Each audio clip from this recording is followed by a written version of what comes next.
Assalamu alaikum wa rahmatullahi wa barakatuh. Balamusizaako mwenna gwe muwangali okubeera nga mutufuna bulungi. Yenze Sakozi Farouk era nga ndi wano ku Entebbe International Airport. Tuli wano tuzze okwaniriza abalamazi ba hijja.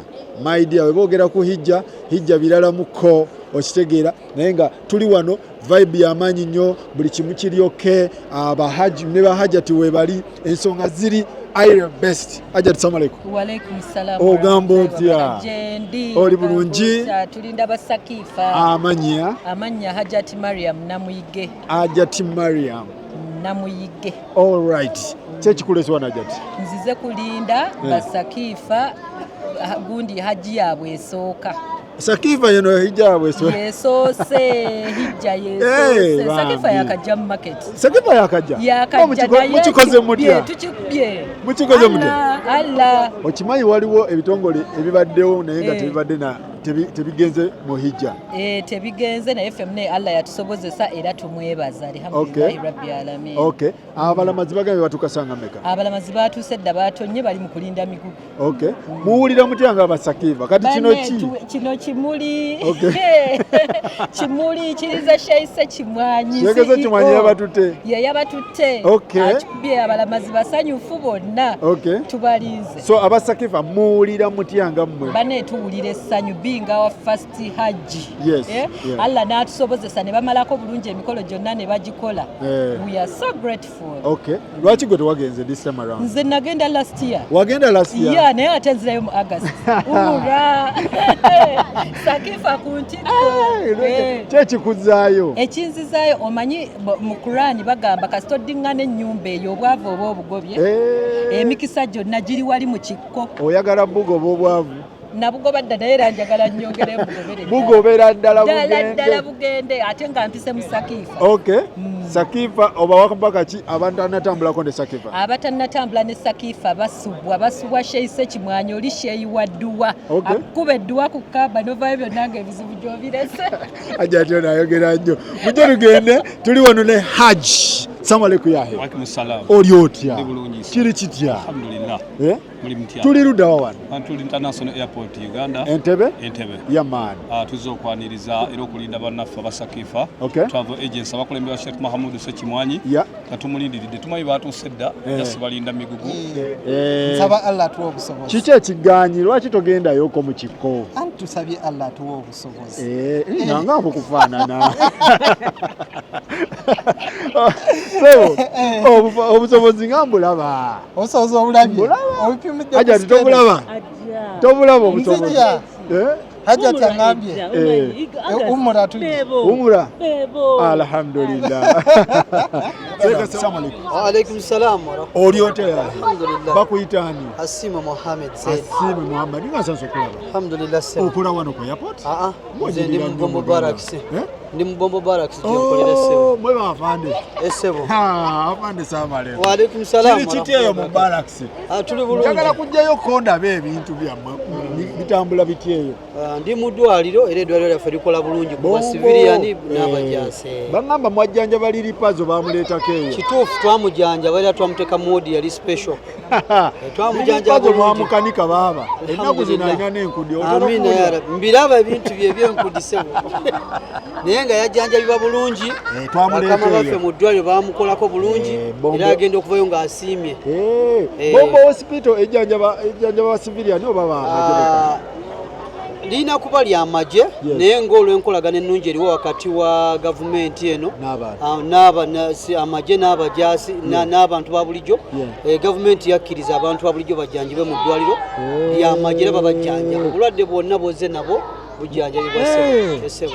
Naye mulina eddagala. Amina. Mwakanika pazo. Gavumenti eriko pazo yali agenze. Namulabako n'aganga. Pazo yali agenze twamusika Nakasero ng'aweddewo. Liri pazo kati ali okay yatwako obujulizi. Nze mbuwa. So yeka. I think Nekibalama yali akoleddwako. Era UPDF yali emukoze. Kibalama naye yajjako. Yali akoleddwako nga naye mulwadde. Yali akoleddwako Sebo. Okay. So eddwaliro lyaffe ddungi. Neetaaga kujjayo mumpe omukisa mbalambuza abantu ku ddwaliro lya oyita mu protocol eziri ezikusobozesa n'olipooti nga bakama baffe ne bakutegeera n'obategeera ne bakukwasa naye n'okutambuza mu ddwaliro. Bakama abo bansabire bampeyo ku mukisa namuja inshallah bakama bava mukiza abasajja nga bano okay ebintu by'amagye si byangu tetutera nnyo okukkiriza kamera za kuyingira mu bya security ne wawo protocol woyina okukoma bakukkiriza woyina okukoma no capturinga n'ebyo bisaanidde alhamdulillah tetulina mutawaana naye mbaagala nnyo abantu b'ebombeeyo tweyanza nafe amawulire ge mutuwa amina mbulungi amagye bulijjo mmanyi temwambala gundi civilianism ngoye z'abacivilian oba mwatugoba muzammwe nedda bwoba ng'oli toli ku bya mirimu osobola okuba oliba muntu wa bulijjo okay muganda wange naye nsanyuse nnyo okulaba afande nsanyuse nnyo munnange weebale nnyo weebale ddala emaka ogenda ddi biidhini rahmani allah nga mpadde obusobozi inshallah kusaala kasigidde nkalaba amina ya rabbi etulinamu n'abasobola okuwa kutuba ne mu polisi mwebali mu magye mwebali mwebali sebo nga olimba sirimba sebo mu polisi ne mu polisi mwebali nga atuula emimbali n'akuwa kutuba bulungi era banenda kugamba mu magye omukola muti eyo okusaala kuba kulaba nesigidde mulina bamasheeka eyo tekina mutawaana okusaala kuliba muntu nga gw'omuntu esebo ekitegeeza omuntu teyeekwase teyeekwasa nti bamuganye okusaala mizikiti balakisa eri kasozi bobo town mizikiti 2021 yona mizikiti boli osanga afande nagamba tubeera bize omanyifu abasirikale tetusobola kusaala tetusobola kufuna wuzu emundu tolina wogiteeka n'omusaalo gwo wonna waali asobola okusaala era bwe batime nga ya battle front ekyo nakyo kirala naye kati ebombo tetulinawo so mubalakisi mulinamu bamaseeka mulinamu bayimaamu nga bajaasi sirabangako imamu mujasi mujali omu ali mu department ya sports jali gye bali ddala bayimaamu ekitegeeza n'embuzi muzeesalire ente of course temugenda kunoonya nedda se nali simanyi okuleka nga toto namba nnene ng'okugaba ng'omukulu w'eggwanga yasazewo agabudde abantu so tulireetako kuba mashine bajja ne kuba tuba batono naye nga basobola okumala omulimu gw'abantu 5 10 23 webali so ejjuma muzeesaaza kisobokera ddala buli kimu mukisobola kisobokera ddala bulungi nnyo kitegeeza omuntu asobobera omusirikale ng'ate musiraamu bwekiri tebagaana ddiini tujja beebuzaabuza beebuzaabuza sebo so batumireko bafande banneeyo bakwano bo bonneeyo ntumira director GMH afande Kanona Ngamba nentumira director wa DHIV department nentumirako Lieutenant Gilbert alinaitwe naye ali mu department eyo n'emikwano gyange gyonna abadoctors ab'enjawulo mu department ez'enjawulo nentumirako second lieutenant Mark ali mu lab Gideon lieutenant Ali n'abalala besitamenye kuba bangi nti ndi ku kisaawe wano nange nagwenziza okukima era nensinkana mukama wange nedda mukwano gange amina sebo tweyanza bulungi nnyo obubaka bw'otuwa naye nga discipline mulina discipline amajani abateekamu discipline yo code era kowa ey'amaanyi era bw'oba tolina discipline tobeerayo discipline eno ngamwe kiki bw'oba togirina tobeera no bw'oba gye nga togirina ogifuna lwampaka era bwekulema mu magye kitegeeza gwe tolina esebo mu magye olina obadde discipline esebo naye mwebale nnyo amina mwebale nnyo baŋŋambe kati mu magye mulina ba inginiya mulina muzimba amalwaliro namboolemu abamudabiriza okutwaliza wamu n'ekisaawe ekyennyini era bw'otambula sitolo gyaziraba eziyimiriddeko engineering brigade magye ge gabikola ogenda ku Makerere magye ge gabikola magye ge gadabiriza akasozi wali gundi eri tawa magye n'enamboole magye nera muba mmwe kennyini ba engineers ne mujja ne muyingira mu magye ne mukola naye wabaawo discipline of course kuba ewammwe eyo teri byakunyakula ssente eyo tebiriyo eriyo tutambulira ku mustawa gokka layini ntereevu alhamdulillah tubalamusizaako mwenna bafande mwenna General Rweiso mwenna tubatumiddeko bannange kindaze ekifaananyi nti ne mumagye waliyo abasiraamu era teweebuzaabuza n'oddeeyo n'ogamba nti ate abasirikale tebasaala nti ate nayingira amagye mu 7 tanzikiriza kusaala no tanzikiriza kusaba aba alimba freedom of worship gyeri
amanya Kataabu Swale Kiyaga nga natambudde ne Sakifa ne tutwala bulungi emakka ne tukola emikolo gyonna tusaba Allah akkirize Ssekimwanya tutambuza bulungi nnyo kubiriza abannayuganda abalala beetaaza okugenda okukola emikolo gya hijja tutambule ne ttiimu Sakifa hijja yebadde esoose yeesoosa ate si yeesembyeyo nsaba Allah akkirize ebbanga lyonna tubeereyo ekyakuwaliriza okutambula ne Sakifa ekyampaza okutambula ne Sakifa esasulwa ssente zonna z'olina bazikwata tebalina buzibu nakusobola okusasulayo $5,000 tegeeza Sakifa ekolagana n'omuntu owa wansi masha Allah tusaba Allah akkirize yoyajatiwo agenda ddi inshallah katusaba omwaka oguddaako ajati owulira otya banne mpulira essanyu haji wange akomyewo bulungi nebaza nnyo Sakifa bannange nange inshallah amina alright ekintu kikwatidde ddala ekintu kiridde Haji salamu alaikum ogamba oli Haji oli Haji kati ajudde si byebiri ebya tumuyite Haji w'okukyalo Haji buuza ku bantu obabuulire embeera nga bwetambula abantu mbabuuzaako amanya Nswata Kasi tuvuddeyo bulungi era tutuuse bulungi kuva yeno hijja yebadde esoose hijja yange esoose insha Allah omulundi ogw'okuzijja kuddala kibadde kitya tewali buzibu kirungi nnyo obubaka bwo eri Sakifa n'abatatambudde na Sakifa obubaka bwange nti tujja kuddayo emirundi n'emirundi amina tweyanza nnyo Haji salamu alaikum ogamba lya Haji oli bulungi embeera eri etya embeera tebadde embi lwakuba nno ffenna tujje tuli bakosefu kikyati senyiga bifuba infection wokya mwana wasebo diguli 5 mu biro zita za kuzanya sinyangu so kati empaji zonna ozijjuza owulira otya nga empaji zonna ozimazeeyo samudulya nebaza Mungu kati ndakumwebaza sikyalina kyomusaba lwaki wasalawo okutambula ne bano bannange bantu balungi nnyo bw'otuuka tubadde n'emikolo nga twetolwa tukoze twetwafu emirundi 6 nze naye nga muli owulira ddala nga seeka akuwulira byonna agenda abakulembera ekintu owulira ddala okirimu era tewali kyetugamba tino kyatulemi okukola watambudde ne Hajati wagenze weka Hajati yagenda lasiya naye yamalayo ekyali abalala babiri abatannagenda Haji okikola otya oli wano gwe okyali wano alright Hajati ate ono ye muwalawo alhamdulillah Hajati salamu alaikum alaikum salam wa rahmatullahi ogamba otya naawe oveeri kiri kitya bannange ebintu bibadde birungi mpolampola bibadde bitya bibadde birungi nnyo ibada tugikoze ekimu tukituukiriza era tusaba Allah akkirize aba security batugambye tusembereko wano owulira otya right now mpulira essanyu lingi nnyo hijja badde nnungi bambi kubanga hijja eri etya hijja yakala ibada ngumu yo ibada ngumu sijja kulimba ekaluba umula wajigendamu umula sinaba nasooka hijja umula njagigenda wasooka hijja nsoose hijja kyennali njagala hijja ogisanze otya nkugambye ibada ngumu naye ekalubirawa okusinga eyo emina okutambula sikutambula naye kale naye we wakalubamu naye wakalubamu akatono kansubire buli kimu okisabye buli kimu era nagezezaako okusaba byenjagala obisabye nabisabye naye toyinza bimalayo awumalayo oyagala biyitirivu ate ebimu obyerabira abayisiza ate omusajja ono musajja ki she abadde musajja mulungi nnyo omusajja mwetoowaze kwegamba ogera amazima ova ku nnyumba musajja mukwata mpola banaye she sikulimba webale kusiima Hajati nasiimye alhamdulillah kiri kitya alhamdulillah nga bakutaddemu ekimuli munnange abaana bakinyambaziza Haji olaipo nyumidwa chingu. Alhamdulillah. Haji oli myaka ngemeka?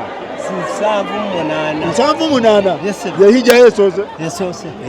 Webale bangamba hija ogikola okakasizza buli kimu anti era batumala okuweza emyaka egyo alhamdulillah tawba gyokola oba kyaddamu kwebuuza empaji eno ogisanze otya? empaji eno eyokutaano alhamdulillah okutwalira awamu gisanze bulungi. Ekalubamu tekalubamu? Kalubamu ngera omanya ekintu ekirungi nekituukikako kikaluba buli kintu kyonna kiba kikaluba naye Allah baakusaasira okiyitako mu buli ngeri yonna. Emakaawe embeera ebadde etya? Musana gw'omungi mu buli ngeri yonna. Alhamdulillah okuba nti oba olina kyoyagala tosobola kuwulira. Pate yaddi kati? Pate bano benaleka bagitegeka bebamanyi. Tweyanziza nnyo tweyanzeege bannange tuli wano embeera yatabuse dda ekintu kiri maridadi sana okitegeera amannya. Waalaikum salaam warahmatullahi wabarakatuh. Essanyu lyennyina lya mwoki wa gonja. Kubanga mbahijja. Aja nti oli myaka ng'emeka?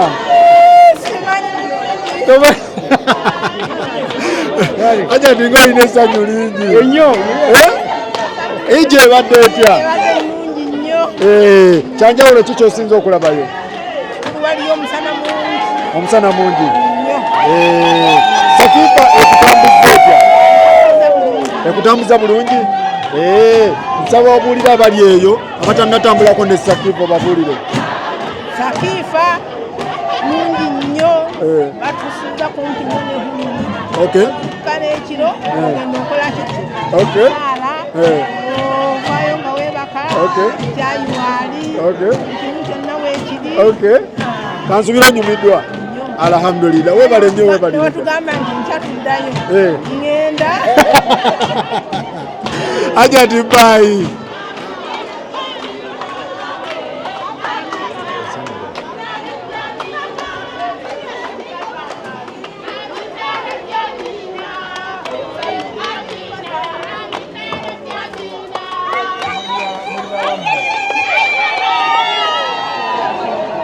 Ajat, salamu alaikum.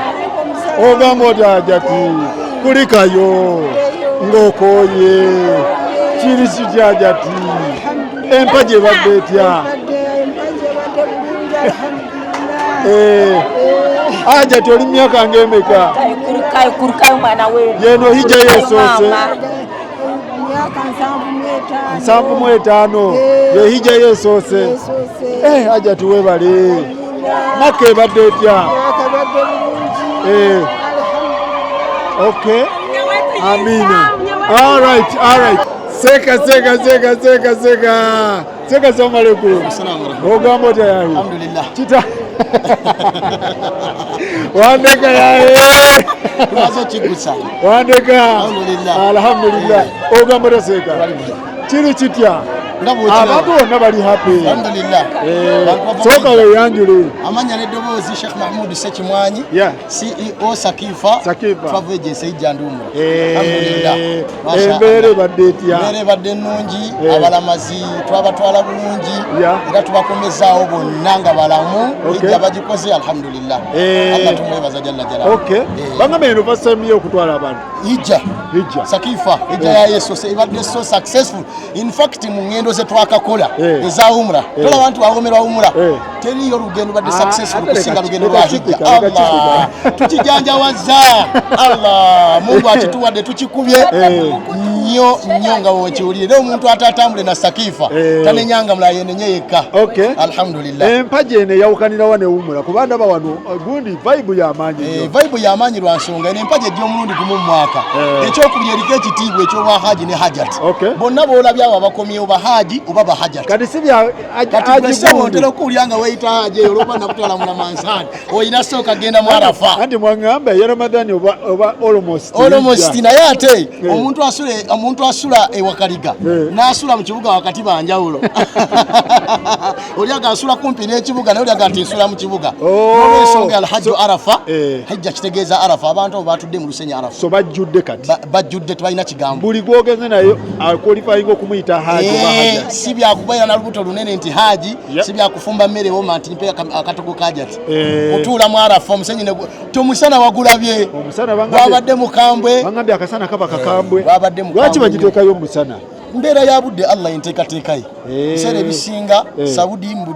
Juni July August musana guba mungi kyovula ne senyiga mungi nnyo abantu bonakomye bakolola senyiga bifuba n'ebirala naye alhamdulillah abantu batatambudde ne Sakifa baba bakaki bamisinze bingi bamisinze edduwa ekyo kimu eyawali kabo tuwamba lukuni yamaani gye tukasukiranga eri kunywa awo nkwesiga ate arafa twakikase ne kiwanika mu birendo za mwakirabye kyabadde kiriya se mu mbeera efaananako bwetyo abantu bajje batambule ne Sakifa they'll enjoy alot mpakasa bulungi nti nno ne banga oliko abalamazi b'obuuzizza bayisibwa batya abatambule ne Sakifa oyo maama wange omulaba oyo ayinza okunyumiza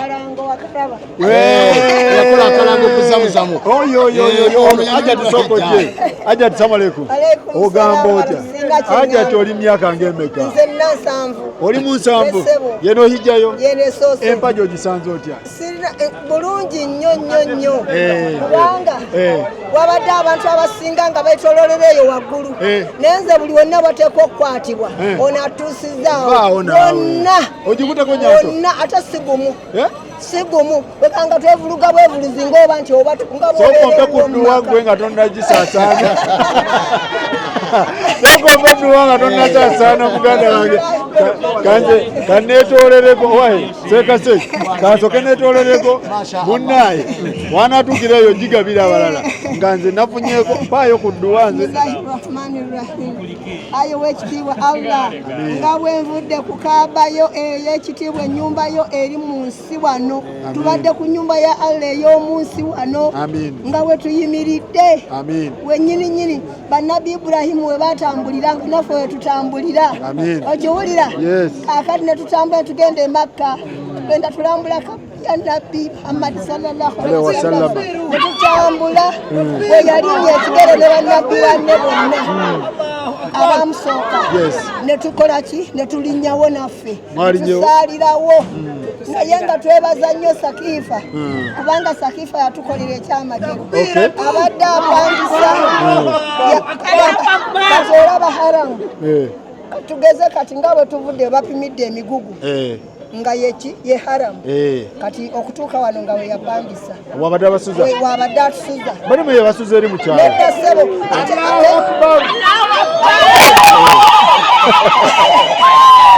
ate nga bwetuva mu muzikiti bwetuva mu nnyumba mwe tusula mu hoteri tuli baddembe okusaalirawo wennyini bwe tuti wensaawo bwoluka ku madaala bwoti ng'okola ki abadde abaliisa atya mubadde muli emmere oba nze kati ate namunyiigidde nnyo olw'ensonga yatusibya emigugu n'atugamba mutwale nze n'ebinyeebwa mbikomezaawo buli mbalayira wallahi ebinyeebwa tewabiridde siina kyendiddeyo naye badde baŋŋamba mbisuule ne nga nsuula bya kika mbitwale ngenda buli kimu kyonna tukifunye okunywa okulya mpozire ekyakyo enjagala okuyigiriza abantu beeno bannange tuyitirize nnyo okusaddaaka nooze kyaleeta abantu bali obugagga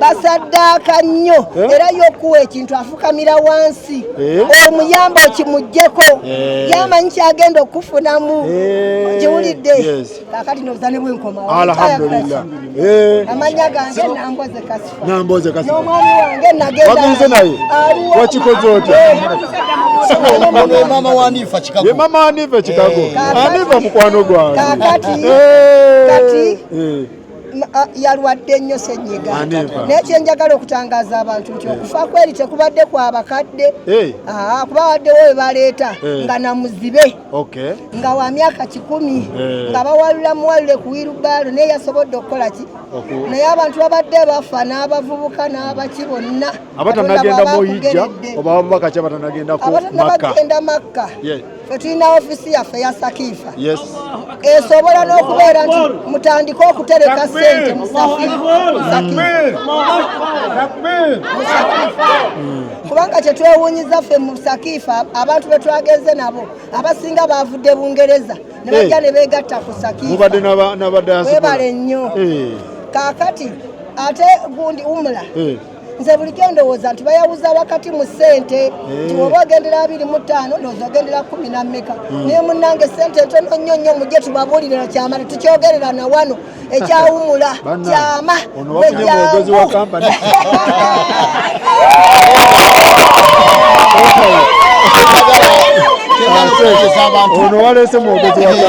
actually byayogera ge mazima Faruku obaddemu okyaza ku YouTube nenkanze sisuza abantu wala abantu basuze ku kaba kwennyini nga naye basse wansi amadaala basobola okusalirawo in fact we twasula mu Ramadani wala nnyo n'abantu basuze ate nga kimanye mu hijja wabeera wazibu nnyo newoteyi twagifunye nga weeyawo ekyokubiri abantu tubaliisa emmere nagamba bye siina sibyogera ate bye nnina mbikola ki mbyogera abantu badde balya emmere emirundi eki ku breakfast ne balya lunch ne balya ne supper lwaki nasalawo ne supper njibawe kubanga twafu twali tuzikola kiro ng'emisana omusana mungi nga toyinza kujja muntu mutwafu ssaawa 4 za kiro ne yeebaka mbadde mba wa miru mmeka 3 kumakya nga balya mutuntu ne balya ekiro ne balya ate nga basuze kumpi ate ne ibada ne bagikola omuntu ayise mu Sakiifa yenna talina kyagamba so nga tuzikoze bulungi nnyo abantu ibada bagikoze paka kuwulira bulungi n'olwensonga eyo tugamba abatasobodde kutwegattako mu hijja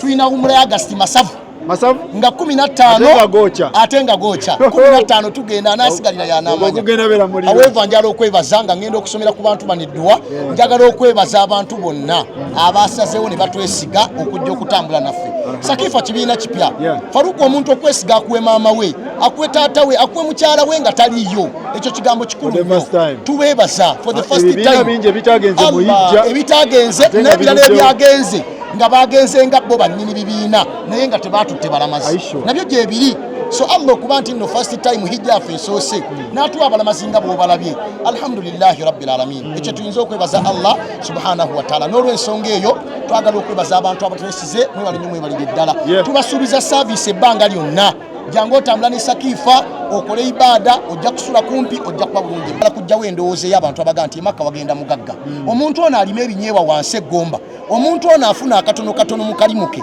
twamuteerawo embeera ajja asonda empola mpola ateeke ku akawunti bw'ajja ajja n'akafaananyi ke n'ajjuza foomu n'atandika okuteekayo akasente empola akasente ako bwe kawera nga tumutwala insha Allah kubanga buli mwezi tubeerawo ne safaari bwetyo bwe tukikola so twaniriza okuvirala ku muntu oyo alowooza nti tasobola kgenda ate nze gwe nsinga okwagala muteekemu essuubi mulage nti asobola okgenda e Makka ng'abantu bateddwaso era wano wennyini njala okubiriza abantu etambule nabo mu hijja mukuume ebitiibwa byammwe bahaji mukuume ebitiibwa Allah byabawadde Mungu yabatikkidde owulidde n'abakyala mukuume ebitiibwa by'obwa hajjati kibi nnyo okusanga aji nga gwali azaamanya ku kyalo kibi nnyo okusanga aji ati ng'ate ofuuwa emmindi kibi nnyo okusanga aji ati ng'obikudde olugoye abantu badde e Makka nga beebisse n'ennaku zino bahaji ati Allah ndowooza obalaba owulidde so mu mbeera eyo mukuume ebitiibwa byammwe ate musabe ne Allah jalla jalaaluhu abaana bammwe abalage ku nnyumba ey'ekitiibwa Kaaba kubanga nnyumba ya kitiibwa nange kaneebaze abantu bange ab'okukyalo abewaffe Matugga babuyita bati ekyalo bannange bakiyita busajja kayina bannange nsanyusa okubalaba nsanyukidde bamaama bange taata wange wuuno oli oyo era jangu wano taata sokojje ono we Germany Guten Morgen yagambye nti nnina okulinnya okujja okuvuga maama wange era ne mwarafa twaliyo maama yamuŋŋamba naŋŋamba mutabani wange muteeke mu dduwa era edduwa sibo twagiweereza odiringa n'abadiaspora diaspora ate nagamba era kati abadiaspora mwetegeke waliwo kye tufumba insha Allahu tabaraka wa taala diaspora hijja sookuwumula banadiaspora tubategeeza waliwo kye tubafumbiranga kyabwe bokka UK Canada Germany America bonna insha Allah tujja kuba tubategeeza guli banange mwebale nnyo mwebalire ddala Sakiifa ezze nenze wandinjokyezaamu ku dduwa masha Allah batukamba wedduwa saba Allah jalla jalaluhu rabbana taqabbal minna innaka antas samiul alim wa tub alaina ya maulana innaka antat tawwabur rahim lakal hamdu kullu ولك الشكر كله وبيدك الخير كله وإليك يرجع الأمر كله نسألك حجا مبرورا وسعيا مشكورا وذنبا مغفورا وتجارة لن تبورا وعمل صالحا مقبولا إنك سميع الدعاء نسألك يا الله أن تمنا جميعا إلى بيتك الحرام في مكة المكرمة وزيارة مدينة المنورة إنك سميع الدعاء نسأل الله تكون مكسمبولا غازي ومنونا أبتابا دي محجين الله بتيك محجين دكو نسأل الله جابا ردبنا atereze ufumbo w'abantu bonna baawukanye atereze enganda ezikutuse atugire w'ababi abefitina ab'ensalo batagaliza n'abantu ayi bonna tusaba Allah atebenkeze eggwanga lyaffe aliggyemu enguzi era aligitaasize ddala tusaba Allah ataase enguzi eri mu ggwanga muneefumbekedde mu ggwanga mu bitongole ebyenjawulo eggwanga twalisabidde Allah alifule lya mirembe nga lirimu baraka nga birimu ebirungi byereere litweyagaza ebbanga lyonna tusaba Allah agatte obusiraamu tubeere omuntu omu tusaba Allah atwalire ebyetaago byaffe ffenna n'abatagenda nga Makka Allah batwale n'ababadde yatuzeeyo ne Sakifa agyongere baraka n'emikisa esobole okuweereza mu Isiraamu. Sallallahu alaihi wa sallam ala Muhammad wa ala alihi wa sahbihi wa sallam walhamdulillahi rabbil alamin.